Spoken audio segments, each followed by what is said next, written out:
Hello guys, Nagarjuna గారు వచ్చే రోజు ఈరోజు. ఒక్కొక్కరి జాతకాలు బయటపడే రోజు కూడా ఈరోజే. బిగ్ బాస్ సీజన్ 8లో ఎవరు బయటకు వెళ్ళాలి, ఎవరు ఉండాలి అని తేల్చే రోజు కూడా ఈరోజే.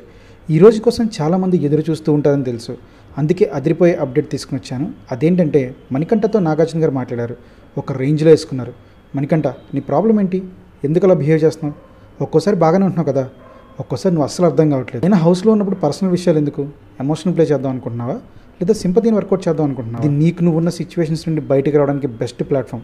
అర్థమైందా? దాన్ని యూటిలైజ్ చేసుకో, అంతేగాని ఇలా చేయకు. మొన్న అన్నావు కదా, నెక్స్ట్ వీక్ నేను ఖచ్చితంగా చీఫ్ అయి తీరాలి అని చెప్పేసి. అది గుర్తుపెట్టుకో. ఆ స్పిరిట్తో ఆడు, అంతేకాని ఎమోషనల్గా ఆడకు. ఎమోషనల్గా స్ట్రాంగ్ అవ్వాలి, కానీ ఇలా బాధపడుతుంటే ఎవరికి ఉపయోగం? కనీసం నీకు కూడా ఉపయోగం ఉండదు. చెప్పేది క్లియర్గా విను. నువ్వు కొన్నిసార్లు చాలా బాగా ఆడుతున్నావు, కానీ ఆ ఎమోషనల్ లేయర్ని తీసేసే. అర్థమైందా అని గట్టిగా మాట్లాడారు. మణికంఠ మళ్ళీ బిగ్ బాస్ ముందు ఏడ్చినట్టు నాగార్జున గారి ముందు కూడా ఏడ్చేశాడు. అప్పుడు నాగార్జున గారు చాలా స్ట్రాంగ్గా చెప్పారు, ఏడిస్తే ఏమీ రాదు మణికంఠ, కన్నీళ్లు దాటితేనే ఏదైనా వచ్చేది బిగ్ బాస్ హౌస్లో అని చాలా గట్టిగా చెప్పారు. అప్పుడు మణికంఠ కళ్ళు తుడుచుకుని, లేదు సార్, ఇంకా ఏడవ, మీరు నాలో స్ట్రాంగ్ మణికంఠ అని చూస్తారు ఇక్కడ నుండి అని చెప్తాడు. సో మణికంఠ మీద మీ ఒపీనియన్ ఏంటో షేర్ చేయండి.